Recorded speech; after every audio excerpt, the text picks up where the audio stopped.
Welcome to a detailed recap of the movie The Chronicles of Narnia. Prince Caspian.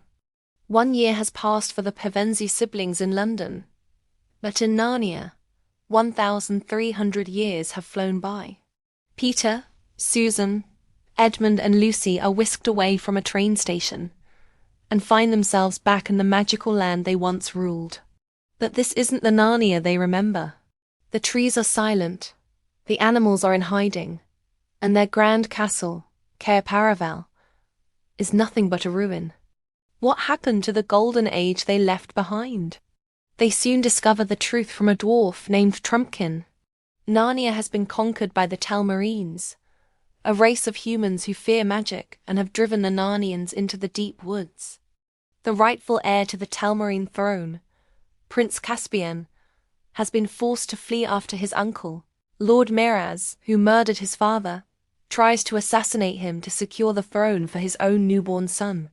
Caspian, guided by his tutor Dr. Cornelius, blows a magical horn, the very one Susan left behind calling for the ancient kings and queens to return.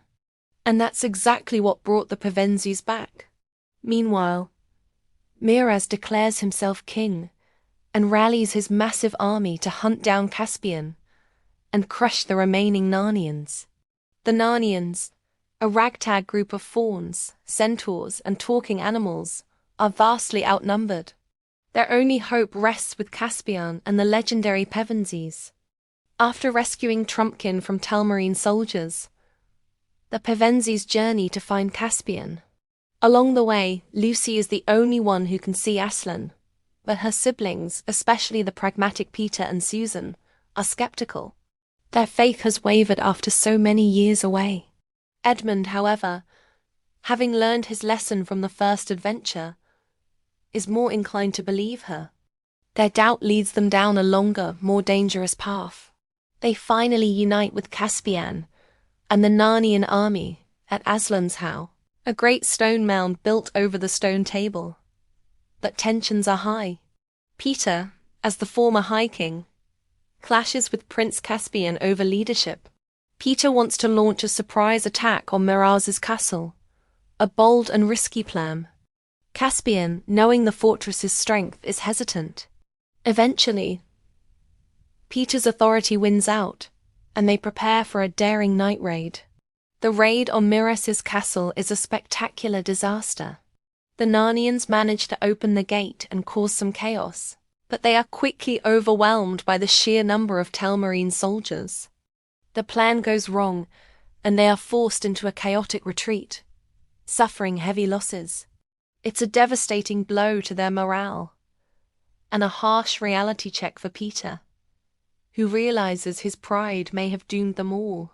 With the Telmarine army now marching on their stronghold, the situation looks bleak. Desperate Knickerbrick, a cynical black dwarf, suggests a dark and forbidden solution: resurrect the White Witch Jatis using black magic. He believes her power is their only chance of winning. Caspian and Peter are tempted in their desperation, but Edmund shatters the ice wall through which the witch is appearing, saving them from making a catastrophic mistake. With no other options, Peter decides to challenge Miraz to single combat. The winner's army will be declared the victor of the war. It's a stall tactic, designed to buy time for Lucy and Susan to find Aslan. Miraz, arrogant and confident, accepts the duel. The two kings engage in a fierce and brutal fight. Peter eventually gains the upper hand and disarms Miraz, but refuses to kill him, offering Caspian the chance to avenge his father. Caspian, however, shows true nobility and spares his uncle's life. But this moment of mercy is short-lived. One of Miraz's own lords, Sir Caspian, treacherously stabs and kills Miraz, then blames the Narnians to incite the Telmarine army into a full-scale battle. Chaos erupts. The Narnians are on the brink of being annihilated. But just as all hope seems lost, Lucy finds Aslan. With a mighty roar, Aslan awakens the spirits of the trees, the river god, and the very land of Narnia itself. The forest comes alive and the ground trembles. The Telmarine army, terrified by the sudden onslaught of nature's magic, is rooted. They flee towards a bridge, only to be met by Aslan and the awakened river god, who sweeps them away. The battle is won, and Narnia is free once more. Aslan crowns Caspian as the new king of Narnia. He then creates a magical doorway back to Earth. Aslan tells Peter and Susan that they have learned all they can from Narnia and will not be returning. It's a bittersweet farewell. They say their goodbyes to their friends, especially Caspian. Edmund and Lucy are told they will return one day. The four siblings step through the portal and find themselves back at the train station, just as they left, but forever changed by their second adventure. They leave Narnia in the capable hands of King Caspian, knowing its future is bright once again.